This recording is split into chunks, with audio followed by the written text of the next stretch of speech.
Let's start now with the breaking news, or rather the news that broke about an hour ago. It's now official, and that's about Pep Guardiola. Yes, the Manchester City boss has now signed a 2-year extension with the club. Manchester City themselves confirmed the news, and it means that Pep Guardiola would, remain at the Etihad Stadium until 2025.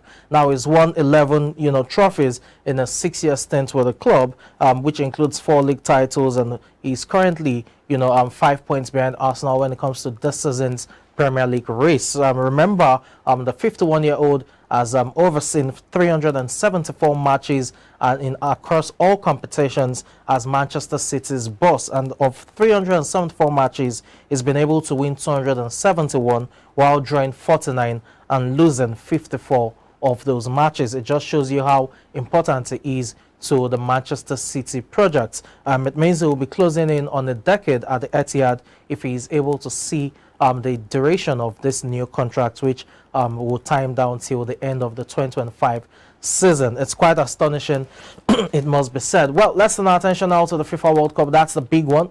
And just about 3 minutes ago, yes, Morocco was able to grind out a result, a draw, against Croatia. Goalless. That was the second stalemate when it comes to this year's edition of the World Cup. And it's quite interesting that both matches that have ended goalless have involved African teams. Remember, Tunisia also played out a goalless result against Denmark yesterday. So that's Africa's second point right there. Morocco, coming close as well to getting a goal for themselves. Croatia had a decent chance in the first half, but you had the Moroccan goalkeeper to thank for pulling off that stop to prevent Croatia from taking the lead going into halftime. So Morocco also doing themselves well, covering themselves in glory, and it was quite thrilling to see how they were able to withstand the pressure from the Croatians. Ivan Perisic had also a long-range shot, kept out by the goalkeeper, while Luka Modric strong things from the middle of the park, but just couldn't get that clear-cutting urge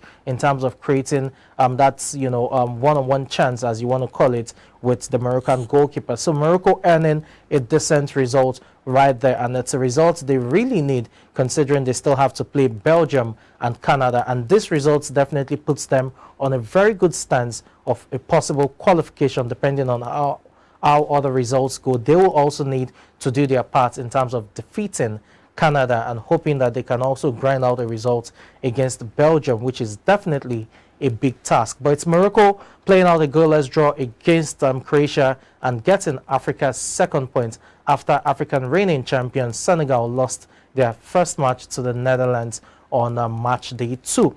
Well, let's turn our attention now to the defending champions, talking about review of the matches we saw yesterday. And defending champions France were in action against Australia last night, and it was a match where it seemed like there was an upset on the horizon as Australia took the lead early on, but you had Andrian Rabiot equalizing for them before Olivier Giroud's brace, as well as Kylian Mbappe's strike, ensured that the defending champions kicked off their title defense in a stunning style. 4-1 that ended, and Olivier Giroud's brace was also historic. Going into the match, it was 49 goals, talking about, the international campaign. Just 2 goals behind all-time scorer for France, Thierry Henry, but the brace ensured that he's now level with Thierry Henry as the highest goal scorer, or the joint highest goal scorer for the French national team.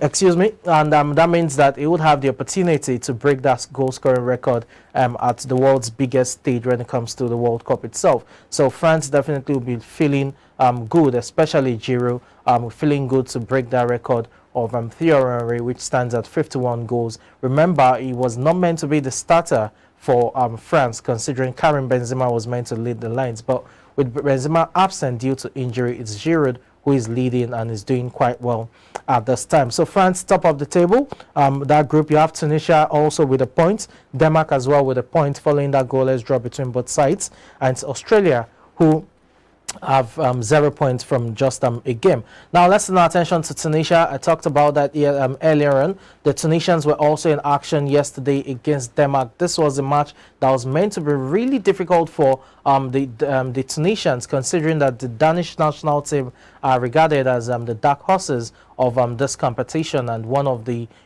teams that can just go all the way to surprise us owing to their phenomenal results over the last 1 year. But that was a match that was quite entertaining. The scoreline is not reflective of what happened on the field of play. You had so many chances for both sides. Tunisian captain Sakni Youssef was also, instrumental to how the team went through. In fact, Tunisia got a goal for themselves, although that was chalked off as a result of the offside. That's talking about VAR. You had Issam Jabali getting a goal, mid into first half, but that was chalked off, as I said earlier, due to the VAR and offside rules as well. You also had Dylan Bond get a goal, also instrumental for Tunisia. The Danish national team rallied later on in the match, and they also had their chances, but it wasn't to be, as both goalkeepers were outstanding. Talking about the match between Tunisia and Denmark, and as I said earlier, that match is not reflective of the scoreline. It's a match that should have had goals, written all over it. Well, let's turn our attention now to today's matches. We have quite a handful of them, and for some of them, they look like dead rubber games or matches that are a mismatch of some sort when you consider the opposition. But considering that Saudi Arabia pulled up a major upset yesterday against Argentina, I'm sure the big guns will not be taking this for they won't be taking this lightly, and we'll have to start with Spain. Yes, the Spanish national team will be in action against the lowly rated Costa Rica side, and for Spain, the talents are oozing all over. Remember, Sergio Ramos couldn't even make the final call. David De Gea of Manchester United couldn't make it as well in terms of goalkeepers for Spanish national team, as they have so many players who are still gunning for a starting berth right there. We do not know who would start, but what we're assured of is there are no injury concerns in the Spanish camp at this time. So it's a 4-3-3 formation that is expected from Luis Enrique, the coach, and it's yet to be seen who would lead the lines. Is it Alvaro Morata? Will you have Ferran Torres? Who exactly is going to lead the lines for Spain when it comes to the front line? In terms of the middle of the pack, you expect Busquets to also get a look in at some point, and let's see who the goalkeeper will be in terms of the starting goalkeeper right there between the sticks. All of these we should expect. For Costa Rica, yes, not much is expected of them. Fabian Ruiz maybe, but altogether you expect that Costa Rica will probably prove a bit of a challenge to Spain. But when you consider the quality of both sides, you expect the Spanish national team to get the victory. But what we've seen thus far is that it could also end in a stalemate. Look at Denmark, the dark horses who couldn't get a victory over Tunisia. Croatia couldn't get it done over Morocco. So don't be surprised if Costa Rica is able to pull the stops and ensure that the match ends in a stalemate or another major upset. It will be interesting to see how that pans out.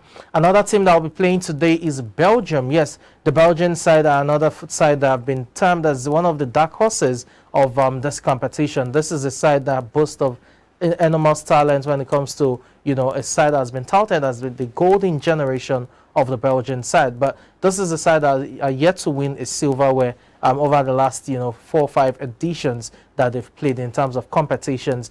They disappointed during the Euro Championship. The last World Cup, they were nowhere to be found in terms of getting to the finals. So the question is, can 2022 Qatar World Cup be the defining moment or the crowning moment for Belgium's golden generation? You talk about Kevin De Bruyne, you talk about Alex Witsel, Carrasco as well on the mix, Romelu Lukaku up front. You can go on and on in terms of reeling out the qualities they have. And in between the stick, you have Thibaut Courtois of Real Madrid, as well as Simon Mignolet, the former Liverpool goalkeeper who now plays for Club Brugge. All of these players, just shows you that they have what it takes in terms of the Belgian side. But the big question is, can they keep it together and string 7-match winning streak to get the World Cup trophy in their hands? That's the big question. But it's Belgium against Canada. For Canada, yes, they had a stunning qualification run as well. I'm talking about the CONCACAF region, but it's a big ask when you look at the opposition they have.